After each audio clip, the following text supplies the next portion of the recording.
Babaya kahapon. Tubig bigla pa pa eh. Merman. Kasi ikaw pa. Kaya pakala ko tahong eh. Paluto ko eh.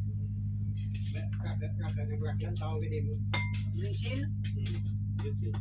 Hindi ka yung brinsil ah. Oh yes, usap. Ano ka rin nga? Diyan ka ng protein sa brinsil ka mo. Ngayon nga, bakala ko kag-green shield, paluto ko ba yun? Kaya may tiwala ako. Yung sabi niya, okay ba? Luto ko. Ikaw pa. May gatas. Sa'yo pala gatas to.